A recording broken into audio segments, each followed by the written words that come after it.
Alright, welcome back guys. So in this video we're going to talk about the next kind of subconscious thought expression.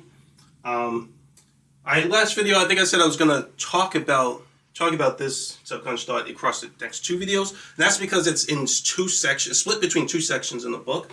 But I realize it's a lot easier to explain it than just writing it, so I'm just going to combine it into this video. So I'm going to combine the two sections in the book into one, right? So and I know it's a little bit hard to see, but like I said, this board is a little bit small. I haven't got a new one yet. I haven't decided yet. I might get a new one, but we'll see. But yeah. So the next subconscious property, next subtype of subconscious thought expression, like I said before, is called transcendental control, right? So transcendental control, it just refers to when your positive mind is moving your body rather than your negative mind. So when your negative mind moves your body, I call it normal control. When your positive mind moves your body, or your subconscious mind, I call it transcendental control. And this point here just says that it's possible to control your body with the negative mind and the positive mind, and each type of control demonstrates the properties we discussed in the video before. So now what it says here is that it's harder to distinguish between the actions performed by the negative mind and ones performed by the positive mind. I meant to put compared to emotion. So emotion, like I said before, emotion is very, very easy to sort of recognize as an action or a mental ability that comes from your positive mind. These next type of forms of subconscious thought are harder to distinguish. So transcendental control, or control that comes from your positive mind, is a little bit more difficult to sort of separate or discern from control that comes from your negative mind, right? So just as a recap, what are the properties of transcendental control or normal control? So like I said before, normal control means you could control it anytime you want, to do anything you want, and you can do it as much as you want to, right? Transcendental control is you can't do it anytime you want. It has to be done you can only do it some of the time. When you can do it, you can only do it in a specific way, so it's quantized. You can't just do it in every way that's possible for the positive mind. When you can do it, you can only do it one of the specific ways the positive mind has the capability of doing it in. You know what I'm trying to say. And then the third property of transcendental control is that it has energy, right? So what's a way of controlling your body, right, that employs the three properties of transcendental control? Meaning, again, you can't do it anytime you want. When you can do it, you can only do it in a certain way, and it has a quantity of energy to it, an energy component. Well, if you really think about it, right, this, you know what I mean, moving on like this clearly isn't that. That's negative. That's control from a negative mind. That's normal control. So a type of transcendental control, a good example of that, and the first one I use in the book, is laughing, right? So laughter is actually a form of transcendental control. So when you laugh, you're actually doing it with your positive mind, not your negative one.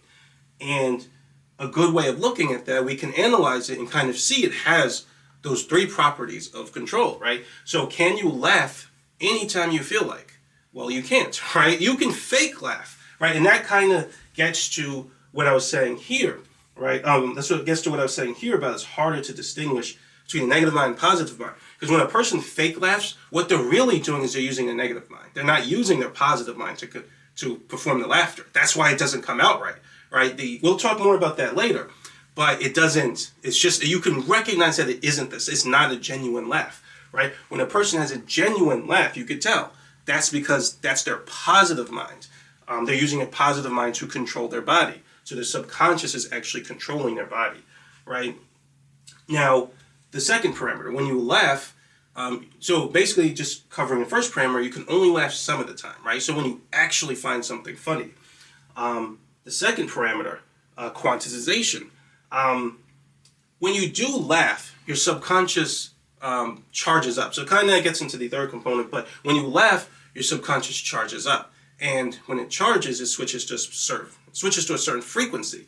So your subconscious has to be on that frequency in order for you to laugh, right? So when you feel the emotion of laughter or humor, not really humor, because you can feel humor without laughing. So I just call it the laughter frequency. So when your subconscious specifically switches to the laughter frequency, it compels you to laugh, right? And so then it becomes easy to laugh. You feel that compulsion to laugh. When someone actually says something funny, there's a specific thing you do with your intention that causes your subconscious to switch to the laughter frequency. And then on that frequency, your subconscious starts compelling you to laugh. Now it's easy to laugh. You feel the urge to laugh. It's hard to even hold it back, right? That's because your subconscious is compelling you. The stronger the compulsion to laugh, it actually means the more energy it has. The charged more energy after the laughter frequency. So in other words, the transcendental action of laughing or controlling your body for laughing has a frequency component, right? In your body you can only control your body to laugh when your subconscious is on that frequency, which we'll just call the laughter frequency. You can't laugh on any other frequency. So if you don't actually find something funny enough to laugh, right, you're not going to be able to use your positive mind to laugh, right? If you're on any other frequency, you could do lots of other things with your positive mind, but you won't be able to laugh, right? Laughter is a unique form of bodily control that you can only pull off when your subconscious is on the right frequency. And so you kind of see these ideas play out in modern world all the time, although we don't normally think of these types of things in these principles, right? When you go to a comedy show, right? What is the comedian trying to get you to do? He's trying to get you to laugh. But you can't snap a finger and laugh, nor can he, right? He has to tell a story. We'll talk more about these principles later. But he has to tell a story, he has to say certain things that gets your intention to do something special. And when it does the right thing, your subconscious switches to the laughter frequency, and only then can you laugh, right? So the comedian is basically following the principles of the subconscious mind without realizing it, right? So yeah, every form of transcendental control or controlling your body using your positive mind always has a frequency component, which has to do with this quantization, right? You can only control your body transcendentally in a certain type of way, and that's related to the frequency and the intention, right? So then the third component is energy. So we already said that when your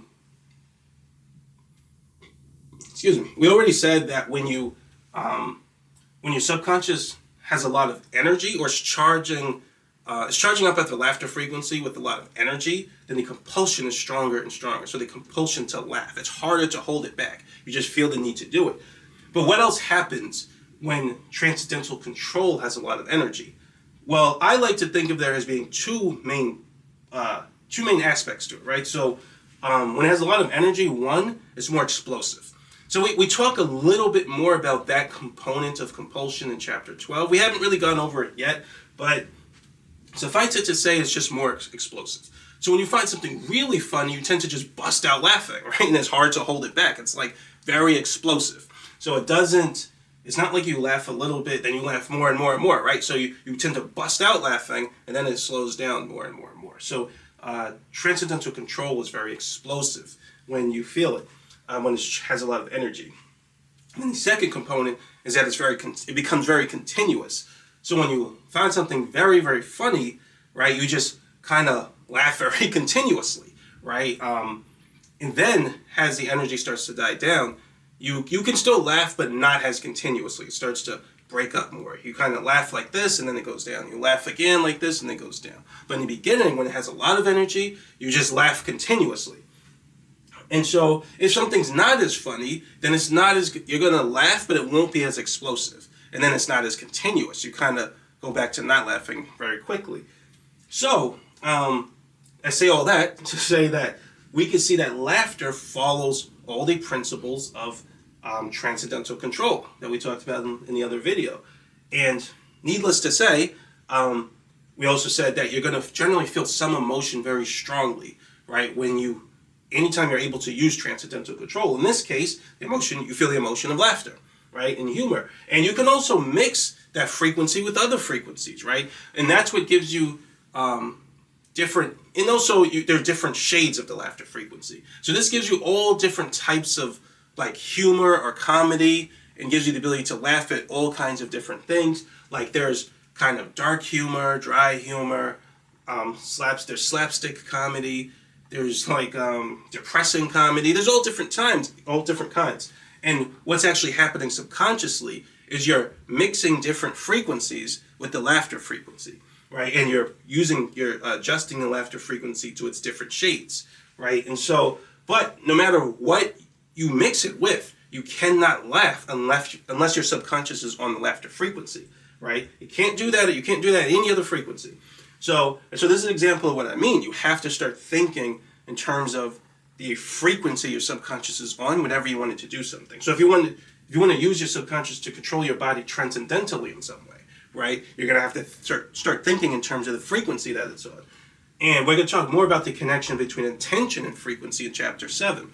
So at that point, you're going to learn what intentions you have to do to get your subconscious to switch to the proper frequency. That's basically what comedians do. And so another example of, and I talk about in the book too, a good example of a form of transcendental control is when you cry, right? So there's laughing and then there's crying, right? And I don't really think I need to go over that one in detail. You could basically think about it, analyze it, and you'll see that it follows all the same properties of transcendental control. So you don't cry with your negative mind, right? You cry with your positive mind.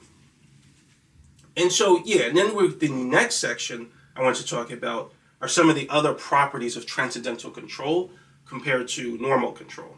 So, transcendental control generally allows you to control the body with greater precision, finesse, and accuracy. And then I say a good example of that is laughing. So, when you laugh, when you try to fake laugh, right, so you laugh with your negative mind, what you'll notice is that it's much harder to do than a genuine laugh. It's harder to control all the muscles in your body involved in laughing. It's harder to coordinate it together, right? When a person fake laughs, it's very kind of, it has like a very kind of herky-jerky, uncoordinated kind of flow to it, right?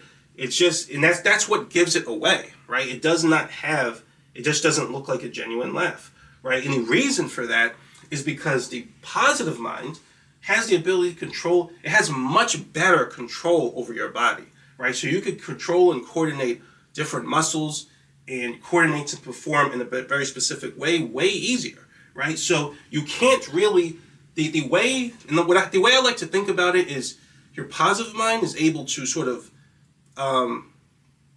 it's able to sort of influence your brain and your nerve signals in a way that your negative mind just can't, right? No matter how hard it tries, it could try for a million years, there's nothing it could do to ever get the control over your body down to your nervous system in your brain, the neurons in your brain.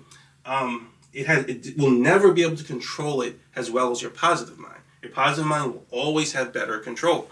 And so that's where transcendental control comes from. It's just a different type of control. You have to use your positive mind to pull off this type of control, right? And that's what actors kind of learn to do.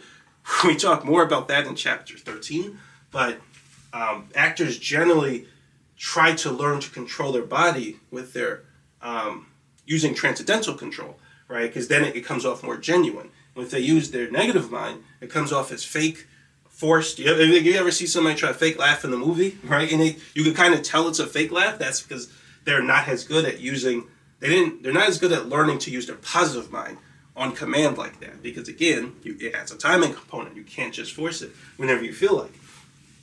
So this is important. So this actually, and also this gets back to what I was saying about the singing example.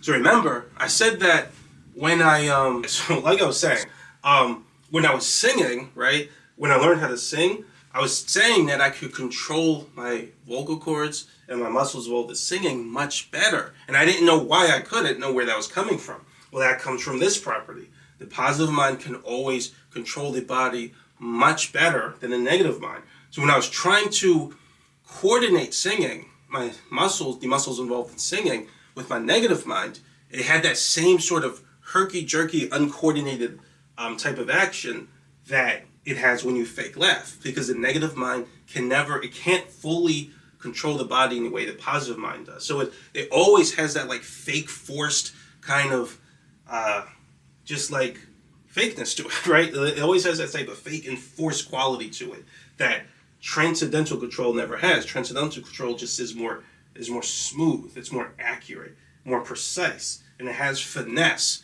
right? So when I was singing, I was used to singing with my negative mind. And that one time, which was the first time I realized this was happening, right, I started singing with my positive mind, right? So I started using transcendental control to sing, right? And it had way more finesse and accuracy, and it came off as more genuine. That's why I could sing better, right? And so I actually learned, like when I experienced that, I realized that this is how singers sing well, right? So a lot of singers, we haven't talked about more principles yet, so I can't really go into all of it yet.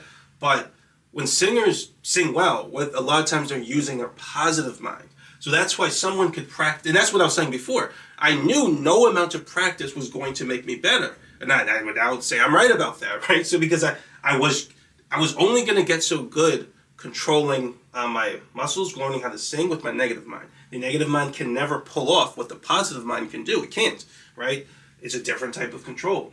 So what I eventually had to learn was how to use my positive mind to sing. And that's what helped me to reach that next level and kind of have that breakthrough. And I think like all singers just know how to use their positive mind to sing. There's more to it than that, but that's you can think of that as a good core for what makes a singer good. And so the next property of all transcendental control, is that it's more efficient than normal control. I meant to put control there. So transcendental control is it's less straining on your body. I'm not really sure why that is. Maybe the nerve signals are just more accurate or more efficient, or something about them that's a little different. And so it just puts less strain on your physical muscles. And so anytime you use transcendental control, it's just going to feel easier to do. So for example, when you have a genuine laugh, it doesn't feel like a lot of work, right? It feels good, right? You don't feel like you're stressing or straining your body to laugh, unless you laugh for a really long time, right? But generally, it's very easy to do. But if you try to fake laugh for a while, it's going to be straining. It's going to be hard on your body. You're going to feel the strain of it, right? And that's because normal control is just more difficult for the body. It puts more strain on your body than transcendental control. So after a while, you're going to feel that strain. You're going to feel that strain a lot quicker if you no longer use normal control versus transcendental control. And so that's what I noticed before with the singing example. So when I was singing, right, I noticed that I could just keep going and it wasn't hurting my throat. Like I wasn't sore, right? I could just keep singing almost nonstop, right? And that's because of this property, right? It's no matter what you do, the positive mind always puts less strain on the body when you're using transcendental control. So it was just easier for me. And so I don't know, I think I put this example in the book. So a good example of that you also see is in boxing, right? So I don't watch as much boxing nowadays because I'm kind of busy with all this, but I used to watch a lot of boxing. I still follow it a little bit.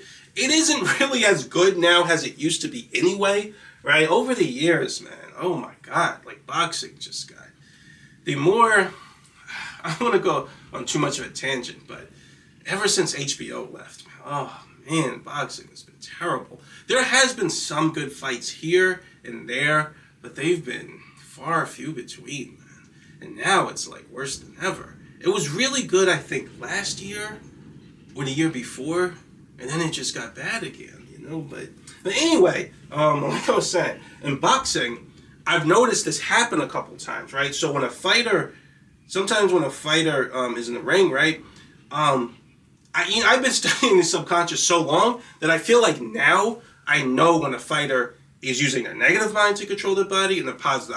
I've been doing this too long to not be able to tell, right? So it's just like you can tell when someone's fake laughing versus real laughing.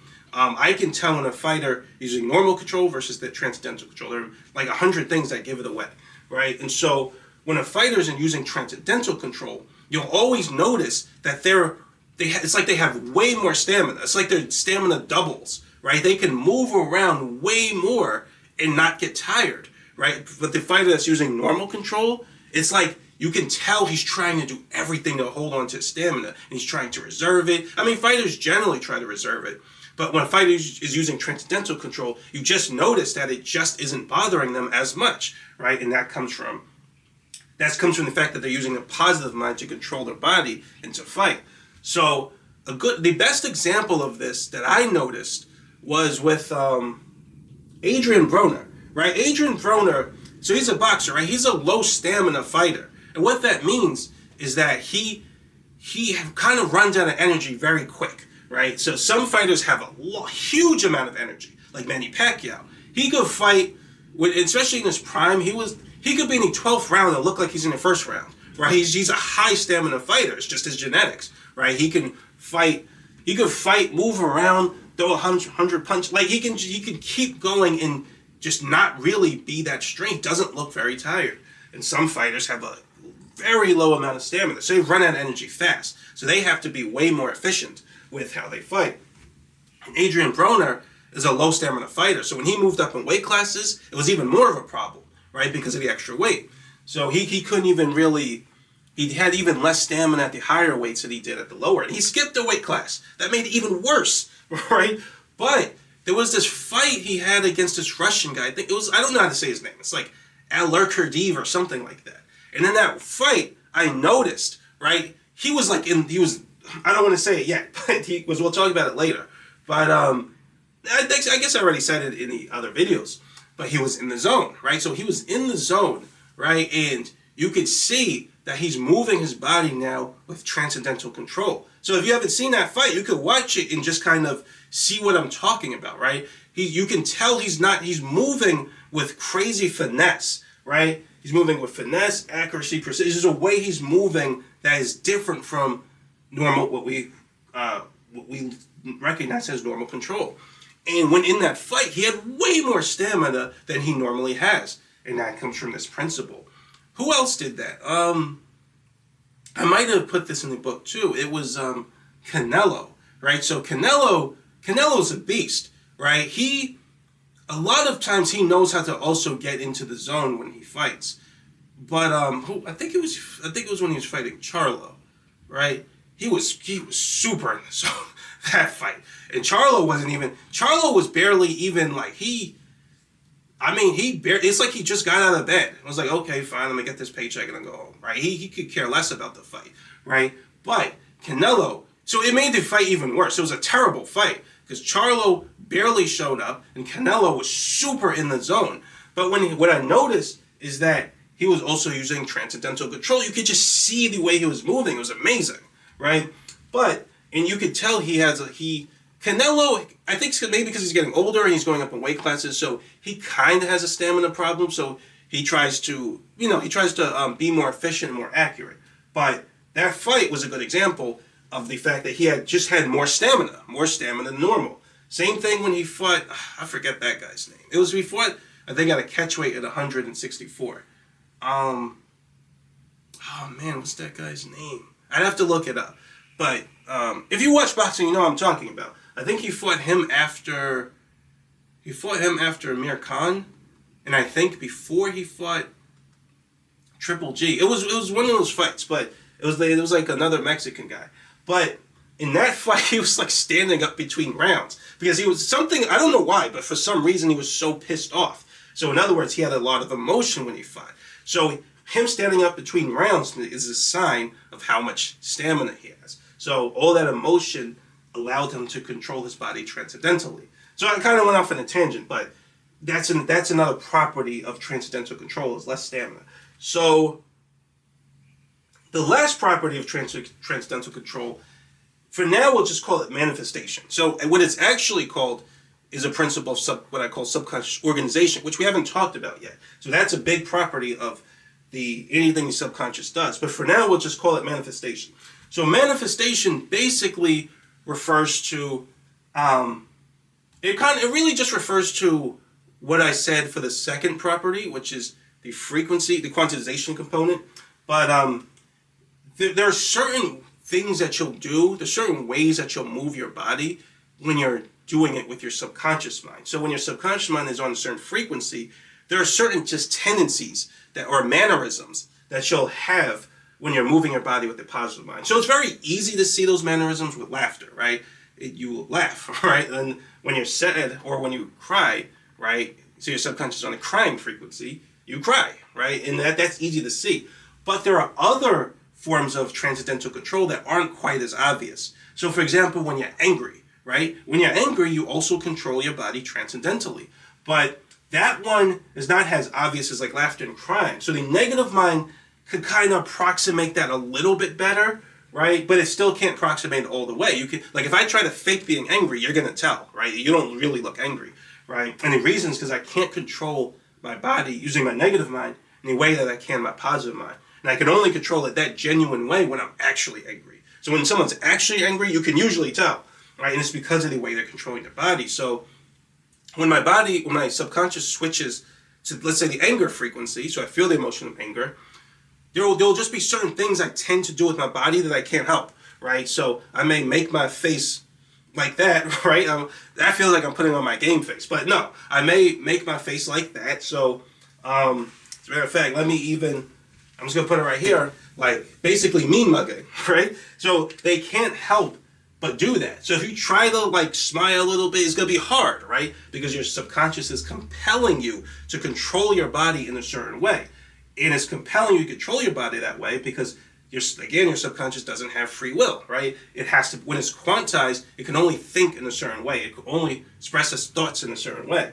And when it comes to transcendental control, your subconscious is compelling you to move your body in a certain way, right? As it related to, even if your negative mind doesn't want to, your positive mind can't help it. That's how it expresses its thought. That's how it expresses its thoughts on that frequency.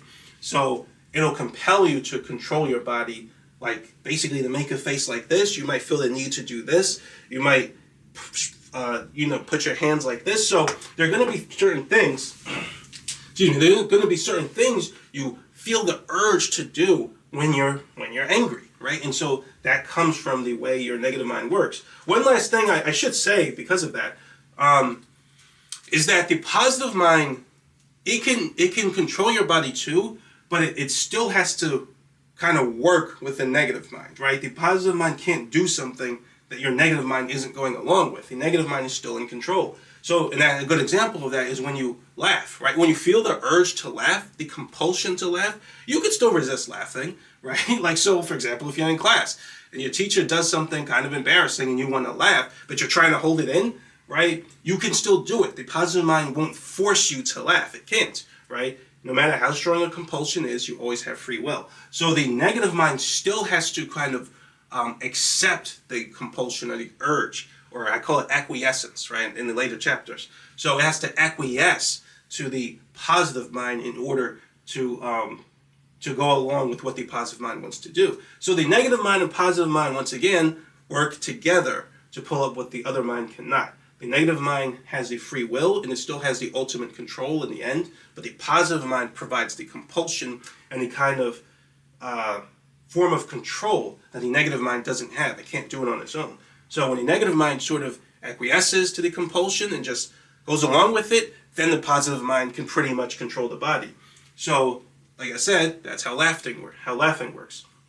So if you stop resisting the urge to laugh and just laugh, you can now laugh normally, and in that sense, your positive mind is now controlling your body.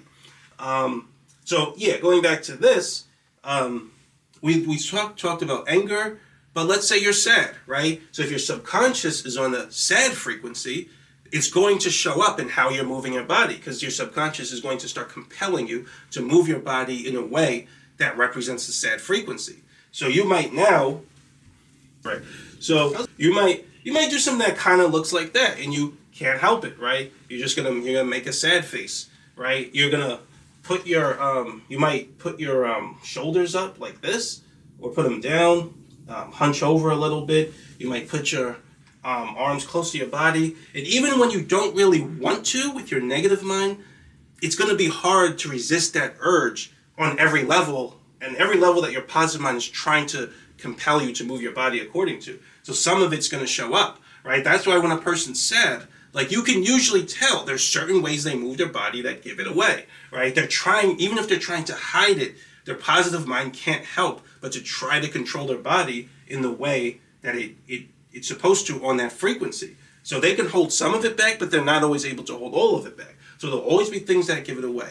And this whole idea is the principle of body language. So body language comes from this principle of transcendental control, right? So Same thing. When a person is confident, right? So they feel the emotion of confidence. Their body that means their body's on the confidence frequency. Then they're going to control their body in certain ways that reflect the confidence frequency. So in the confidence frequency, you stand tall, right? You stand tall. You put your shoulders up. You know what I mean? You kind of have a stern, mean look, right? And I won't say a mean look, but you have a very strong and determined look. And even the way you inflect your voice, right, is more confident, right? It's stronger, right? So when you see that, then that person's on the confidence frequency. So every frequency has its own sort of mannerisms, right, that reflect that frequency. And that goes right back to the quantization effect. So if someone is, so basically if you want to start controlling your body, and again, this is the principle that actors use all the time. If you want to start controlling your body in a certain way and to look a certain way, you have to think in terms of the frequency, right? And what actors also have to do is they learn how to charge it. We're going to talk about charging in chapter 11, so that's further down the line, but they have to charge their subconscious to be able to do these things. Because like I said, when your subconscious is charged, you can do it more explosively and more continuously. Now, actors need to do this stuff continuously, so they need a lot of energy, right? There's a technique that they use called method acting, and that actually helps to charge the energy. Well, that doesn't really make a lot of sense. Now we'll talk about that in chapter 13. But when I was singing, right? Yeah, when I was singing, I was charging emotion while I was singing, but what I was actually doing was charging my subconscious to control my body for singing, right? And so I had a lot of energy. That's why I could keep singing nonstop. I could do it more continuously, right? So yeah, I think that's it. This is all the properties of transcendental control, all the principles of transcendental control. So this is one type of mode of subconscious thought expression. And again, just to reiterate, when you charge your subconscious energy, it always expresses or manifests itself in every form of subconscious control, not just one. So if you feel emotion, or I should say always, if you feel emotion very strongly, it's going to manifest itself in some way you're moving your body, right? That gives it away, right? So it's very difficult to feel an emotion and it not be given away in how you're moving your body, because you kind of have to. Your subconscious is going to keep trying to compel you until it loses the energy. And the negative mind can resist it, but it's only going to be able to resist so much. So yeah, that's it. That's transcendental control. In the next chapter, we're going to talk about the next transcendental type of thought or mode of subconscious thought expression, right? So yeah, thanks for watching, and I'll see you next video.